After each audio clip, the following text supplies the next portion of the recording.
Senna in the McLaren. Alain Prost, his teammate, who starts in the second position. Nigel Mansell is third on the grid. Moments away now from the start. Green is displayed at the back of the field. And the green light goes on, and the German Grand Prix 1989 style is underway in a car off course already. One of the Lolas has gone off course and spins around as the rest of the field moves into corner number one. That is Philippe Alliot in the Lola Lamborghini. And here at the front, one of the Ferraris must have made a demon start there. Of course, they have been tremendous this year with that semi-automatic gearbox, and the extra gear has really helped them away from the line on a number of times. A lot of cars sparking as they go down the course. Of course, at this stage, they're all full of fuel, carrying about 190 to 200 litres, depending on the engine configuration. Through the first chicane, Ayrton Senna has the lead. Battle for second position. Prost takes it away. So we have the McLarens first and second. They didn't get into the first corner that way. And so as we move into the chicane for the second time, Senna getting himself a bit out of shape. That's the first chicane. Just a little bit sideways. And, of course, Eddie Cheever there moving through. And there's Michele Alboreto. What a disappointing debut for him in his Lamborghini Lola drive. So it is Ayrton Senna leading over Alain Prost and Gerhard Berger in the early stages of the German Grand Prix. Nigel Mansell in the Ferrari as he runs in fourth position. Just ahead is his teammate Gerhard Berger. Ahead of Berger is Alain Prost, and the leader of the race, Ayrton Senna. This will give you a good idea of how those sparks come up from the cars in front as they strike the ground with those titanium striker plates. Coming down into the Os curve. This is a pretty mind-blowing piece of road here. They slip right. The curve there on the left, they just clip it, and if they just bounce off that curve, straight to that wall on the right, through the rest of the curve. Now we have a car off the course. Alex Caffey. That's one of the Dallara.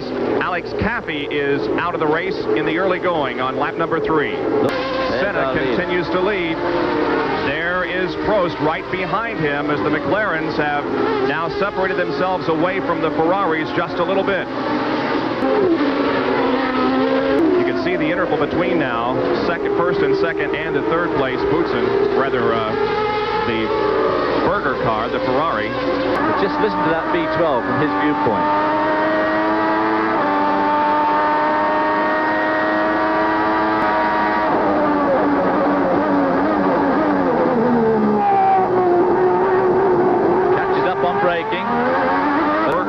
Sparking ahead. Now, everybody here that's leading this race is going to have to be a little bit careful of their tyres, because as John Bisignano told us earlier on, most of these drivers are getting up Thierry Boutsen out of yet another Grand Prix. Thierry Boutsen, an early retiree. So we have seen several cars fall out here just in the first 5 laps. The latest, Thierry Boutsen in the Williams Renault. Tyres. So they have to drive. They don't seem to be worrying about the chicane much. Those two Ferraris, they jump right over that inside curve. They sure do. They use every bit of the racetrack and then some to get through. With Nigel Mansell as he goes down towards the first chicane through these trees. Of course, just 21 years ago, these trees claimed the life of the legendary Jimmy Clark, and of course that was before the days of guardrail, and he had some sort of a mishap. No one knows exactly what. It's an engine misfire that has sent Alessandro Nannini in the Benetton in for an early pit stop. Nannini was running in 5th position, and it is Ayrton Senna leading over teammate Alain Prost. 3rd is Gerhard Berger, 4th is Mansell. Into the east curve. You'll notice how the two Ferraris just both absolutely lamped right over that curve. They don't, and yet Senna, we watched go through there just a couple of laps ago. He barely ticks it, which I would have thought would be the better line to take. That leaping over the curve like that must really upset the weight of the car. If Berger's holding, Berger's lost a tire. A tire shreds, and Berger flies through the air, crossing the track just ahead of Mansell. And Gerhard Berger is out of the German Grand Prix. What a scary moment that must have been for Gerhard. It looked as if that left rear tire shredded, and just as he was braking to go into one of those chicanes. Absolutely. Must have given old Nigel a bit of a heart attack as well. And of course, again. Here it is again.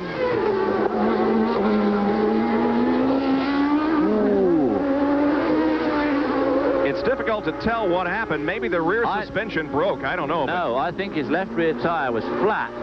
which made him lock up the right front, which is where all the smoke was coming from.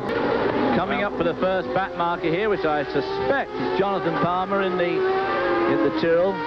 That is, and now the back markers are pretty spread out, so I don't think this is going to cause any consolation. But this is where Ayrton Senna normally picks up a lot of time when they get amongst the back markers. Well, he disposed of the doctor rather quickly there. However, Prost has not been able to pass as they head for the other chicane. Now that's right there, of course, is the first nail in the coffin. In the Benetton Ford is still in competition, and as a matter of fact is running in 4th position. This is the first.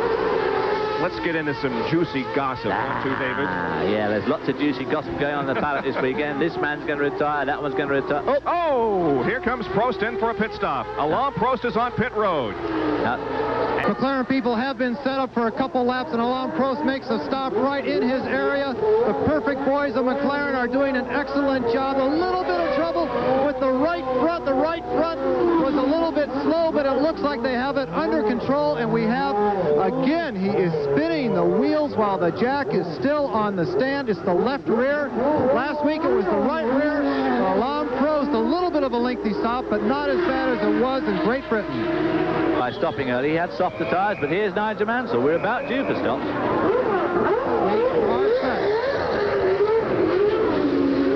We have the Ferrari, of course, changing all 4 tires. We certainly can't see the compound right now, David. We will double-check that. He is having a problem. It looks like the car fell off the jack. They solved the problem, and my gosh, this is dangerous down here. The mechanics are just spread like wildflowers. The information... So we've had several cars make their first pit stops. Here looks like one of the Williams, so that must be Patrese. Boutsen is already out of the race. Patrese makes his stop and goes back out into competition. And look at the incredible number of people along pit road. Far too many, really. They have too many. I think the mechanics that they allow on these Formula 1 pit stops is a bit excessive. There's poor old Dr. Palmer, who was running dead last, is now out of the race in any event. No. Here he comes. We are set. Ayrton Senna heads toward you, John, for his pit stop. They have actually put water down on the patches underneath the tires, trying to cool them down a little bit, David. That the temperature certainly has effect here today. Very quick stop. There is a problem. Again, it's the right rear. The mechanic has his hand jammed up into the wheel.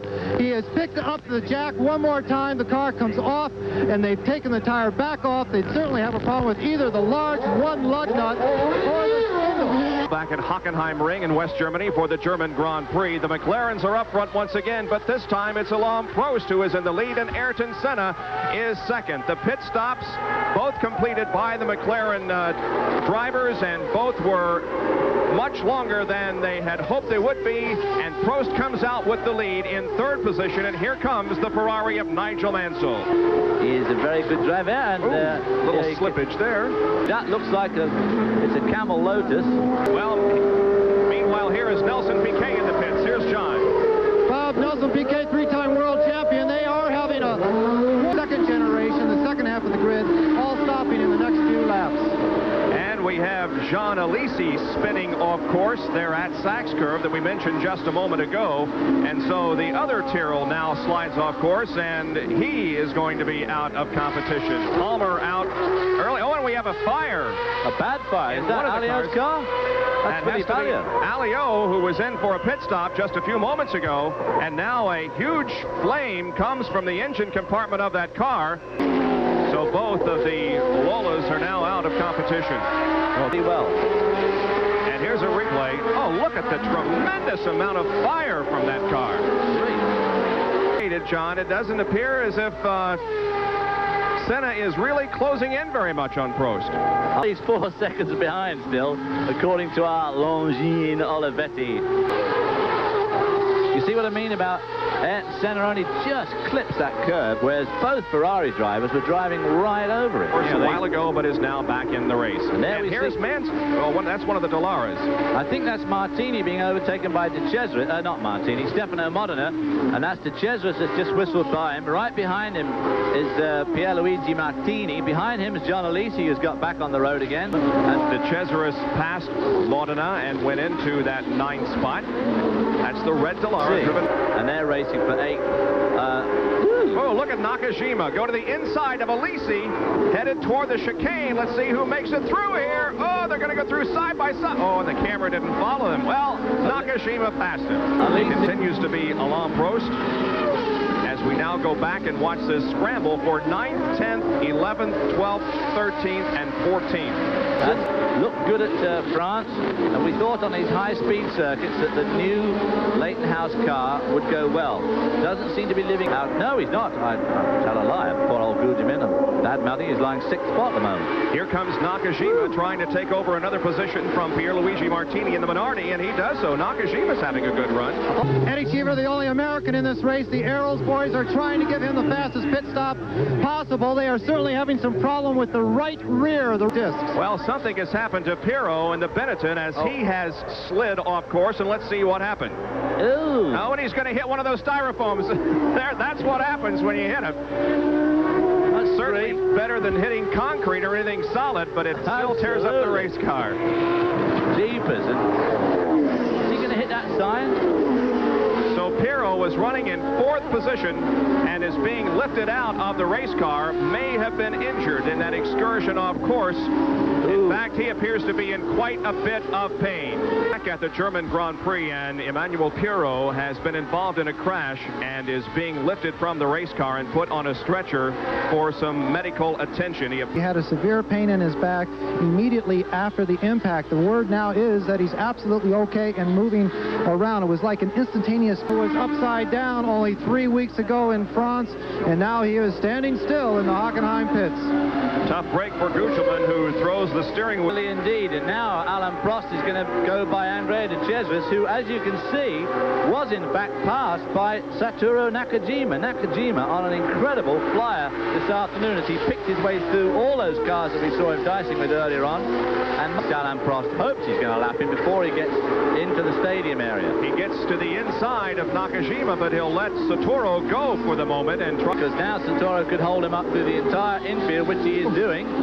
That Sachs curve, and Prost gets around Nakajima position. Nigel, I guess, must be having some sort of a problem because he has lost 15 seconds. Catch him up as he goes into the chicane and probably last by on the way out. Into the ambulance after quite a shunt. These brakes appeared to lock at the end of the straight going into the... There's the leader, Alain Prost, moving through. Car number 2, the McLaren. See Senna coming to the frame there. Is there any smoke coming out the back of Senna's car, Silverstone? There we see Nigel Mansell, number 27 Ferrari. He is in 3rd place, about a little over 30 seconds behind the leader. Prost continuing to lead. He grabbed the lead, by the way, during the first series of pit stops. Alain Prost about to put Nelson Piquet a lap down here. Is Nelson going to play ball here and let him through? The Honda engine powering these McLarens, and the Honda engine, the old... The 8 with the beautiful V12 engine. I also drove the air-cooled one, and that was before Honda. Well, Honda then retired from Hockenheim. Well, that, of course, is the new Judd engine in that car. Only March have that engine this year. That also is a narrow-angle V, rather like the new Ford that's in the Benetton. 6 seconds behind the leader. We talk about how... Bob, just a quick comment. You know, most team managers feel that skiing is far too dangerous for their drivers to be doing. In fact, it's in most drivers' contract that they are not allowed to be skiing. And we've had... Nakajima. He had such a great run going, but as you can see, he has spun, and the car appears to be stalled. Ayrton Senna has just set the fastest lap of the race, taking that away from Alain Prost. Senna is winding him in, slowly but surely. He sure is winding him in. This interval is going to be down considerably. Alain Prost must be gritting his teeth now and just praying that the traffic in front goes at least roughly his way, because Ayrton Senna's really got the bit between his teeth now, hasn't he? Modena in the Brabham is out. Yes. Alain Prost looked like he was going very slowly through that corner. I don't know whether... Probably Derek Warwick with a puncture. And indeed, the car is just about stalled on the racetrack. We're not sure whether that's Cheever or Warwick. Ooh. And here's Senna making a bid for the lead. Prost. He's got Prost's it. in problem. Yes. Prost backs out. and Senna passes him easily to take the lead with coming up on 2 laps to go. Sounds like gearbox trouble. Yeah, it could be the transverse gearbox. Prost will nurse the McLaren the rest of the distance, as all he can do is watch teammate Senna just continue to pull ahead. Here's Senna coming off the final corner. Now he sees the checkered flag within sight, and here it is. The car doesn't appear to be at full song, but nevertheless, he crosses the stripe and wins the German Grand Prix. Ayrton Senna is the victor. Here is Prost crossing the line and finishing in second spot. So his car did make it to the end, although we wondered a couple of laps ago. But Prost is second. Mansell will finish in third position, and unofficially it's going to be Patrese, Piquet, and Warwick scoring points this afternoon. To check. Crossing the line, Mansell finishes in third. Top with 53. Senna gained Hobbs. Well, as always, Bob, it's great to be with you. Some of the